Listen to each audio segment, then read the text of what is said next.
and more. And you don't have to drive too far to find the fix. The free AutoZone Fix Finder service is available at all 6,200 stores. Get in the zone, AutoZone. See details at AutoZone.com. It's a new day because COVID vaccines just got a big update. So all the big stuff coming up this fall? Well, now you can say, you bet I'll be there. Because updated COVID vaccines protect against both the original COVID virus and Omicron. And everyone 5 and older can get one. So this is a moment we've all been waiting for. Find updated COVID vaccines at vaccines.gov. We can do this. Paid for by the U.S. Department of Health and Human Services.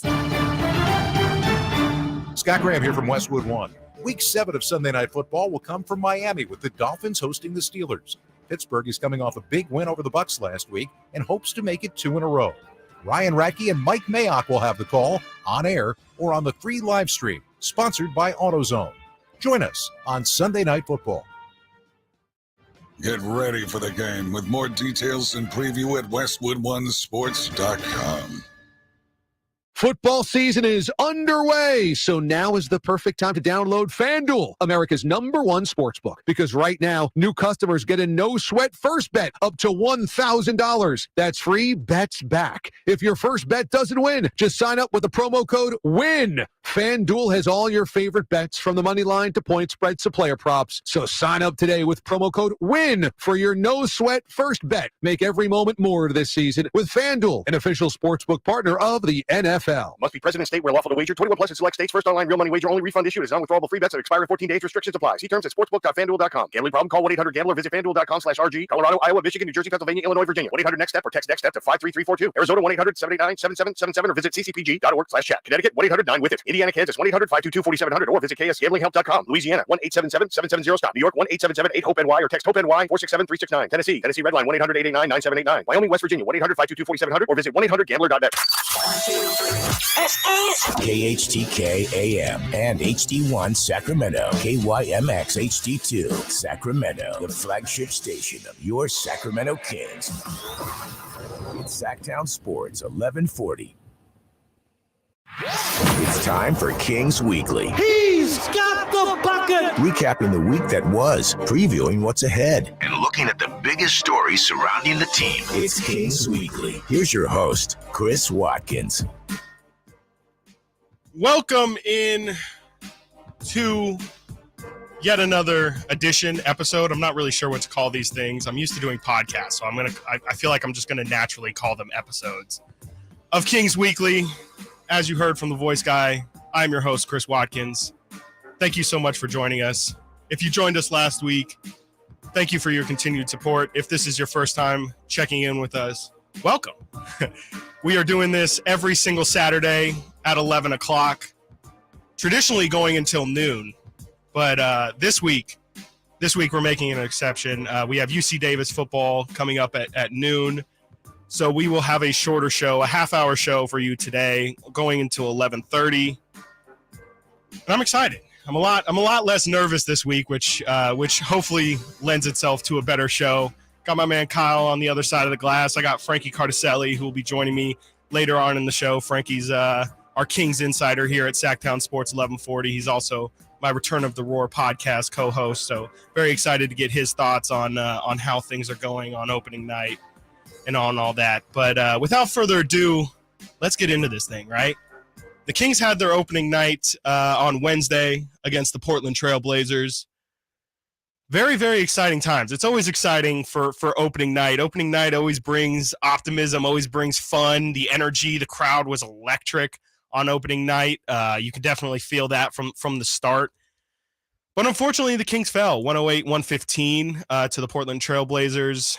Was not what I expected. As I said last week, I was kind of expecting a blowout. I guess looking back, I wasn't really wrong in my thought process. I thought the Kings would play a lot like how they did against the Blazers in that preseason game where we saw Damian Lillard completely shut down by KZ Okpala. I believe he was 2 of 9 in that preseason game. I expected the Kings to have a similar game plan, shut down Damian Lillard, try and have their other guys beat them, have Anthony Simons beat them, have Jeremy Grant beat them. And that's pretty much exactly what happened.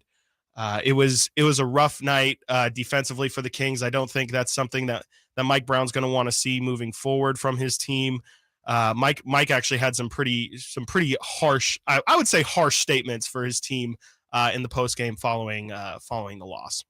I watched us do stuff in this game tonight that we haven't done all of preseason, all of training camp. You know, the one thing we have done is fouled, and that was no different tonight. We gave up 33 free throws, and you give up 33 free throws, 11 offensive rebounds, and then you have 16 turnovers for 18 points. Right there, the possession game's out the window, and you're not giving yourself much of a chance to win. We shoot better than them from three. We shoot better than them from two, but we don't do the little things, and that hurt us. I'm excited to go watch the film, as crazy as it sounds, because I did not recognize the team that was out there most of the night. I thought the guys tried to compete, okay, but they didn't compete the right way, and we lost the game because of it. I know this group can play a lot better on both ends of the floor. Again, I'm not taking anything away from, Chauncey and his group, but I know this group can play a whole heck of a lot better on both ends of the floor. And, we'll start by watching the film and getting after it in practice. Those are some pretty stern comments from Mike. Him calling his team unrecognizable to me is that's getting through to the team. I mean, it really is true. It was true. That team was not the team that we saw throughout the preseason. And that was the big fear for once the ball really got rolled out and regular season play started, would they look as good as they did in the preseason? And Mike Brown right there lays it out. That was not that team. He has not seen that team. He mentioned even in training camp, the team didn't look like that. There was a lot of isolation basketball during the preseason. We saw great ball movement routinely from the Kings. That went out the window. I'm not sure if that had to do with De'Aaron Fox's 33 points. I mean, he was phenomenal, but I'm wondering if maybe, he might have fallen a little bit too much into isolation play. You saw Domantas Sabonis didn't really get things going. He only took 10 shots. Rashawn Holmes only took 1 shot. So that tells me if your two bigs are getting a combined 11 shots in a game, especially Domantas Sabonis, who's supposed to be a major, as big of a key to this offense as De'Aaron Fox, if they're only going to get that limited of touches, that tells me that the offense wasn't looking for them, and they were really, again, just looking for their shots. And that's not how this Kings team is going to survive. Mike Brown has preached about paint touches all preseason and throughout training camp about how when I'll use De'Aaron as an example. If De'Aaron drives, gets 2 feet in the paint, that's going to pull a wing defender or a corner defender into the paint to try and help. And that's where they want to get the offense. They want De'Aaron to then find the corner, and maybe the corner gets it off the catch and shoots it there. Or again, they move the ball around and try and get them lost in rotation. And that's how Mike Brown wants to get this offense going. But what he saw from his team in game one, what I saw from the team in game one, was not what we were promised and what we saw during the preseason. He mentioned them getting killed on the offensive glass. They've mentioned before that they believe that they can be a top offensive rebounding team in this league with Domantas Sabonis, who's an excellent offensive rebounder. They got killed 11-4. That's not something that's going to be conducive to winning. That's a lot of extra second chance points that thankfully the Blazers didn't really convert too much of. But that's a lot of second chance points that you just don't want to give up, and that's how you lose. Points in the paint was a huge point of emphasis also for Brown in the post game, mentioning how they just let defenders go through the middle of the paint. The Kings got killed. Points in the paint was a 56-38 advantage to the Blazers. They got absolutely demolished in the paint. And then when you throw on top of that the amount of free throws, the free throw discrepancy was 33-19. That's just a lot of extra points, a lot of easier points that the Blazers were getting. And yes, the Kings did shoot really, really well from three. I think they shot 39 or 40% from three on 44 attempts, which is insane. I looked it up last night, and only 4 other teams this season, in this short season so far, have taken more than 44 threes in a game. So that's an astronomical number. And if I've heard tales that the Kings are aiming to get towards that 40 mark per game in threes. So if they can shoot it like that, I mean, that's something positive that we can maybe look at from this game is they took the amount of threes that they wanted to, and they knocked them down at a pretty good clip. But to Mike Brown's point, and I think the overall mood from that game was disappointment and just not exactly what we wanted to see from opening night. But it wasn't all bad. I can't harp too much on the bad. There was some positives to take out of that opening night. De'Aaron Fox was a huge standout, obviously. 33 points, 7 rebounds, 7 assists. He was 5 of 9 from 3, which is phenomenal for De'Aaron Fox. I can't think of the last time he had a game where he shot that well. And if he can be consistent like that from throughout the season, who knows what that does for De'Aaron throughout the year. That was very good to see. Kevin Huerter shot the lights out of the gym. He was 8 of 12 from the field, 6 of 9 from 3. They called off the last second shot that Huerter took. The last shot that the Kings took of the game, they called that a 2. So Huerter could have been 7 of 10 from 3 even. Terrence Davis, I thought, came off the bench and shot well. Obviously, Terrence Davis also had probably the most important play of the night, where he got the rebound off of the missed Kevin Huerter 3 and got the putback, which was an incredible highlight. They got it off the offensive rebound. Kevin Huerter shoots it from way, way downtown, one of the few misses of this night. And it looked like the Blazers were getting the board. And then on the slow-mo replay really did it justice. Terrence Davis gets his paw up there from out of nowhere, one hand, and throws it down. And that's really where the highlight ends. Because after that, Terrence Davis's incredible dunk, which I tweeted out at Chris M. Watkins, follow me on Twitter. I tweeted out that video, earned him number 7 on the NBA's top 10 plays that night. So it was an incredible play. It was an incredible highlight. But like I said, the dunk is where the highlight stopped, because when Terrence Davis landed, that's when he flexed. It appeared. See, I don't think Terrence Davis got the tech for flexing, and I don't think they also showed it on the TV broadcast. He got the tech because as he was flexing, you're allowed to flex and then look at your bench and scream and do all that, and they allow you to celebrate. But for about half a second, TD looked down at Damian Lillard, and I think that's where he got the tech. It was the showboating aspect. They felt like he was like standing over Damian Lillard and flexing on him, and unfortunately, that's the tech. I think it's pretty ticky-tacky. It's unfortunate for it to come down in such an important situation. Obviously, after that, the Kings, that would have put the Kings up 2, kind of put the ball in the Blazers' court, and forced the Blazers to make shots down the stretch, which they actually inevitably did. But with that technical foul, it only put them down 1, and then a couple possessions go by. Jeremy Grant gets the and 1 that puts the Blazers up 2, and then Fox had that step back 3 that kind of that looked like it was going in, but it was a really tough shot, went in and out in the corner, and from that point the game was kind of over. But I do want to play G-Man's call of the Terrence Davis dunk, because it was. And now the lob inside to Sabonis. He makes the catch. He's fouled once. He's bumped twice. He feeds to Huerter, steps into the 3, rims it out. Spike put back from the weak side. Terrence Davis off the bounce, knocks it down. Oh my, Kings take the lead 106-104, and the crowd electrified. But I believe a technical foul has been called on Terrence Davis. G-Man's the best. He knows how to call a moment, man. That guy, he is a treasure. We are so blessed to have someone as amazing as G-Man. I believe in his 38th season doing Kings basketball, which is just absurd. G-Man, you are a true treasure. But yeah, I mean, to me, that's where the game really ended. It was unfortunate. I think I kind of weirdly side with the refs on the call. I think it's just the letter of the rule. And it's interesting to me that it kind of, when I saw that play and I saw the tech, and I was thinking, is this something that they traditionally call? it made me think of like the Allen Iverson in the finals where he steps over Ty Lue and doesn't get, to my memory, I mean, I was probably like 6 when that happened. I remember it very vividly, but they've played that highlight for the past 22 years since it happened.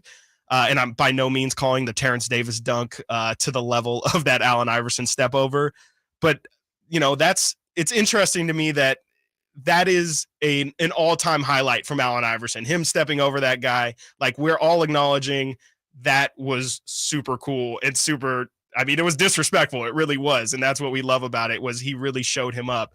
And for Terrence Davis to get a tech for showing him up it's interesting to me that's just, I think it's just a telltale sign of how soft we've gotten, it's just, it's unfortunate, but I think it did end up costing the Kings the game. And that's the unfortunate part. Coming up, we have my co-host Frankie Cardicelli joining us from Return of the Roar and our Kings insider here. I'm going to ask him, with Keegan Murray's NBA debut going on tonight, what he expects to see from the Kings forward. Hey, it's Carmichael Dave, and it's amazing how the housing market has shifted so quickly over the last few months, and having the right mortgage company on your side is crucial in this ever-changing market. We've got just that lender. Of course, it's my guy Shelby at United Wholesale Lending. You can check him out at refinancewithshelby.com. Shelby's team, well known in the real estate market, from real estate agents, title companies, appraisal companies. That makes all the difference. United Wholesale Lending will even get your offer fully underwritten and approved up front, so you can compete with the cash offers. They're local, fast, and competitive. Even with rates rising slightly from their record lows, there's been an increase in inventory. The market is shifting from a seller's market to a buyer's market. Buyers now have the opportunity to shop for the home that's right for them instead of settling for what was available. The team at United Wholesale Lending can pre-approve you over the phone in under 15 minutes without even running your credit. Refinancewithshelby.com. That's refinancewithshelby.com. NLS number 279051, BRE number 01864354.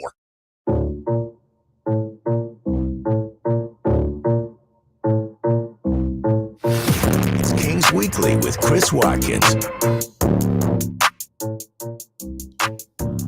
Okay. All right, Kyle. I see you. All right. That was hype. Can I get a Mike Brown scream thrown in there? Cut the other one. The other one too. Turn the Jets on. Let's go. That is an all-time. Mike Brown is an all-time sound clip. I absolutely. I mean, Alvin was also pretty great for some great audio moments, but Mike came out hot out the gates with 2 absolute banger audio clips. Turn the Jets on.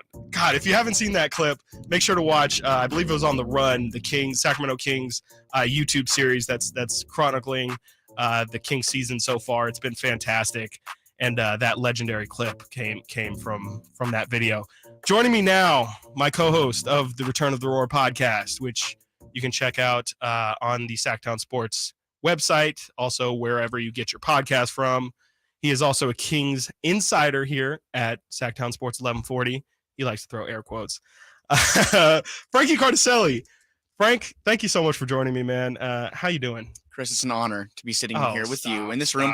Got my iPad over here sitting on a Nicolas Cage pillow that I think that it was banned from the media room, our boss, Nick Cattles. But we're busting that out of retirement today to talk about some Kings, man. But I'm very proud of you and happy for you. This man has his own show. It's been a dream of his. You're air quoting that now. But no, man, don't downplay that. I know. But it's an honor, man. It's an honor to be here. Hey, man, thank you. Thank you for being on. I kind of got you last minute, but you came through clutch, and you're always there, man. So appreciate it. People have had enough of this. Thank you. It's a love fest. It's all right. Bro fest. Yeah, we're just 2 bros broing out. We're broing down. Frank, let's talk about the Kings. You and I love to talk about the Kings. This segment will probably go on long because every time you and I end up talking about the Kings, it goes on forever, and we can just keep on going.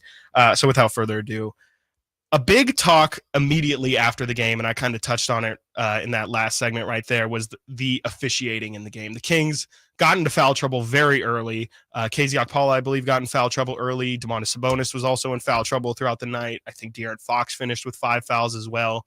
Do you feel like, this is a little hyperbolic, but do you feel like the referees cost the Kings the game?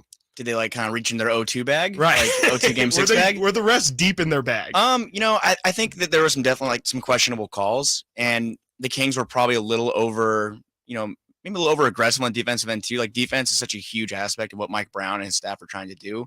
And that's great. That's important. But out of the gate, KZ Okpala, who started after all that talk all offseason, he gets to start at small forward or power forward, whichever positional is basketball. 3 fouls first 7 minutes of the game. So like it's kind of a trend that happened all game long. Domantas Sabonis had 2 sloppy fouls late in the game that resulted in 6 points, 2 3-point plays. It was sloppy more in my opinion. But yeah, there were some questionable calls for sure on the Kings end. I mean, last year their season high in fouls was 28, and 25, which the Kings committed last game, would have been third most. So that's kind of something I wouldn't expect to happen every game. Kind of an outlier in my opinion. We'll see what happens tonight. That'd be kind of, egg on my face if they commit 26 fouls tonight. But I think it was more of kind of them being a little over aggressive and the refs kind of calling some fouls they wouldn't normally call in preseason play. Just regular season time, regular season calls. So. Right. I think you're completely right there. And I think, that's usually how it goes, especially, in the NFL. It's always a big talking point. The first 3 weeks of the season are always them trying to set the precedent and establish, hey, this was a point of emphasis this year. We're going to call this all the time. And then a couple weeks, months in, it starts to lighten up. But it definitely, I think, had to do a lot with the amount of the physicality that Mike Brown wants to bring to the defensive end. And I think there's that fine line of playing physical, but also playing without fouling. And it's just going to be a tightrope for them to walk, I think, throughout the season, for sure. What do you attribute? Domantas Sabonis had a pretty rough night relatively. I mentioned he only took 10 shots. He had 5 assists, I think, and 13 points or something like that. 4 rebounds, which that was he only one game last year. He had 4 rebounds or less. So, and it was a game that the Pacers lost by 30. So, right. So what did you see from Domas? What did you think was slowing him down? He wasn't as aggressive as we normally see, and that might be due to the fact that De'Aaron Fox was having just a great game. Aside from the turnovers, 8 turnovers is not acceptable, and even Mike Brown brought that up yesterday that I can't have you turn the ball over 8 times as my starting guy. Right. Can't do it. But with Fox kind of on one of his classic De'Aaron Fox runs, Domantas Sabonis doesn't really get the chance to have the ball and operate at the top of the post like we are normally seeing him do. And that's where he's most valuable. When he has the ball at the top of the post, he's able to kind of orchestrate the offense. You have lots of cutters kind of slashing along the lane. Your 3-point shooters, Kevin Huerter. Hopefully Keegan Murray tonight will be circling the perimeter, getting open looks. But in the post, he isn't really like the bruising kind of type of player that we saw DeMarcus Cousins kind of play like back in the day. He can at certain times, but he was not able to get through, of all people, Justice Winslow last game. Now, credit to Justice Winslow because, I loved him at Duke, but I was shocked he's still in the league. He's beefed up.